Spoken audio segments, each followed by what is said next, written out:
Be me. 27, bisexual, deep in my women-only phase. 3 years since I touched a man.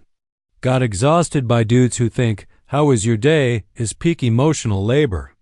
Assumed women would just get it, you know. Spoiler. Nope.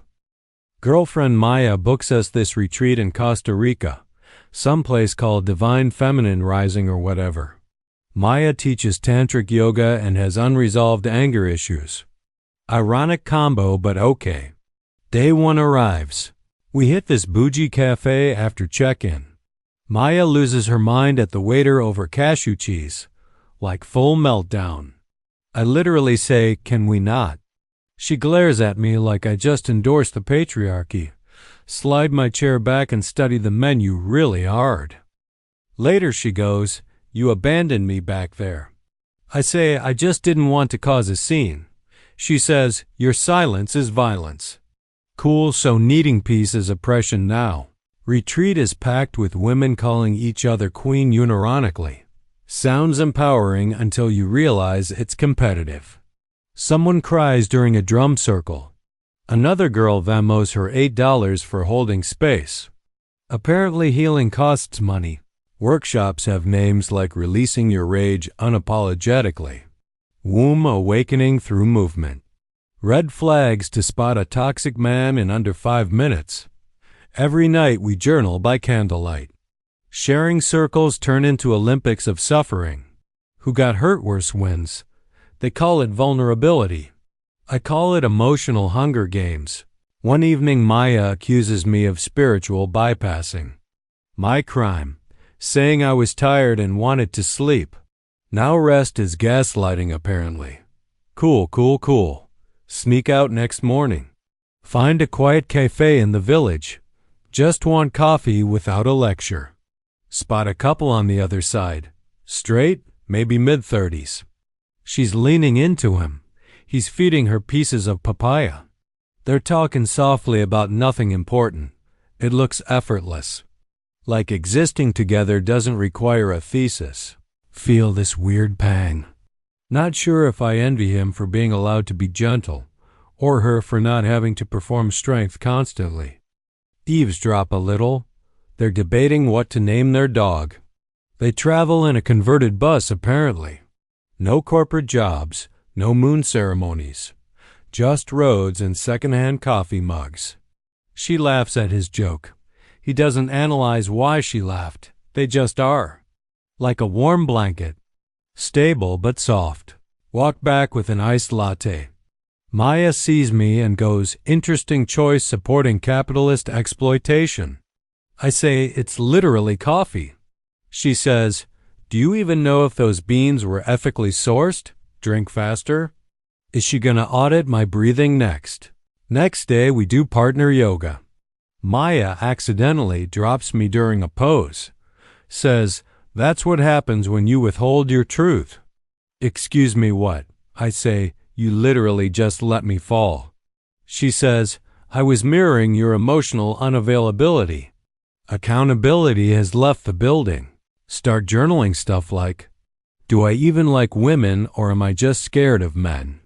Is this growth or just different toxicity with better marketing? Why does dating women feel like a constant audition?" Close the notebook. Toss it in the bonfire that night. Some girl applauds. Thinks it's a ritual. It's actually despair. Run into the straight couple again. They're at a beach this time. He's taking photos of her with a disposable camera. Not for Instagram, just because they wave me over, we chat.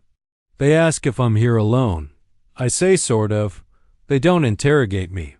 We sit and talk about random stuff. He cracks a terrible pun. She giggles without deconstructing it. I laugh too. Feels shockingly easy. Like humor doesn't need footnotes. Start wondering, what if I was the one being held? What if I didn't have to be the therapist, the challenger, the mirror? What if softness was allowed? Get back to the retreat. Maya is pissed. Says I'm energetically cheating. Says I'm realigning with masculine toxicity. I say, I literally just talked to some people. She says, intention is irrelevant, impact is everything. So eye contact is infidelity now, apparently. Last night of retreat, group sound healing session. Women sobbing on yoga mats. One girl purging her trauma into a singing bowl. Another one channeling her inner wolf spirit. I'm lying there staring at the ceiling fan, thinking about my life choices. Text my sister. How do you know when you're done? She replies, you just know. I type back, I think I know. She sends a knowing emoji. I don't respond. Pack my stuff in the morning. Maya's still asleep. Leave a note that says, thank you for the journey. Complete lie but sounds kind. Grab a taxi into town. See the couple loading groceries. They wave. I wave back. Keep walking. Head spinning with questions. Don't know if I'm straight again. Don't know if labels even matter anymore. Just know this. I want care, not combat. I want ease, not intensity. And maybe men aren't the answer, but maybe they're not the enemy either. Maybe they're just less exhausting sometimes. Leave with mosquito bites and confusion. Still have a few days left in Costa Rica. Find a guest house near the coast. Run by an older British woman. Cheap, quiet, no moon rituals. Just hammocks and ocean sounds. Sleep for 14 hours straight. Wake up wanting normalcy. Walk to a local spot nearby. Tiny place, plastic chairs, good vibes. Order breakfast. Guy at the counter smiles. Says, first customer all week who didn't ask about gluten. I laugh. Real laughter feels foreign now. His name is Daniel, half Costa Rican, half Canadian. Runs the place with his aunt. Used to do finance in Toronto. Burned out hard. Came here to build something slower. Says modern life makes anxious people. I joke, then I'm cooked. He laughs. It lands different. Keep coming back over the next few days. Not just for the food. For the lack of performance. He remembers my order. Asks questions without agenda. Doesn't try to fix me. Just listens. One afternoon I help him clean tables. We talk about music. He likes old jazz records. I say, thought you'd be into EDM or something. He shrugs, people assume a lot of things. Doesn't feel defensive. Doesn't ask about Maya.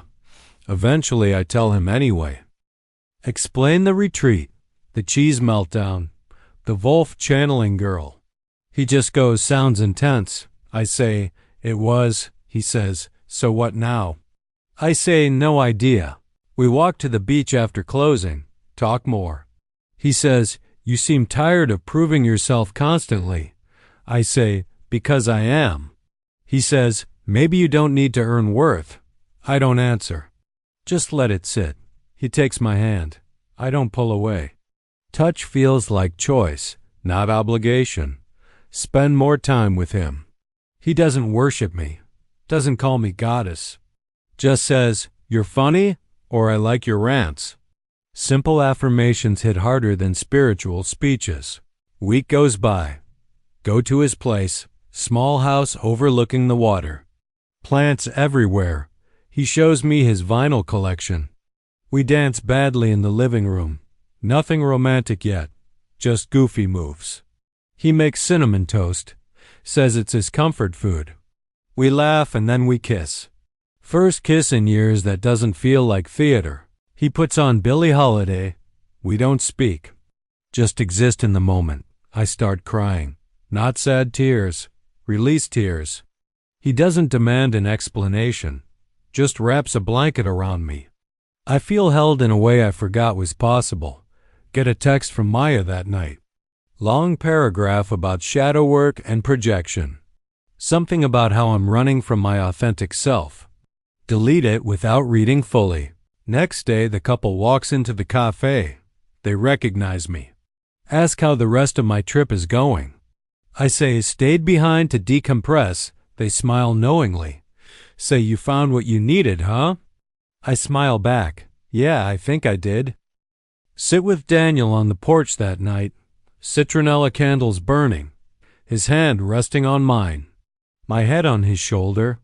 I ask, "Do you think I'm betraying myself?" He says, "I think maybe you're finally choosing yourself." I think he's right, and for once that doesn't feel like surrender. It feels like sanity, stepping out of the performance. Out of the chaos dressed as connection. Yeah, men are still confusing, still emotionally limited sometimes, but at least they don't weaponize crystals. At least they don't scream about cheese. And honestly, I will take that.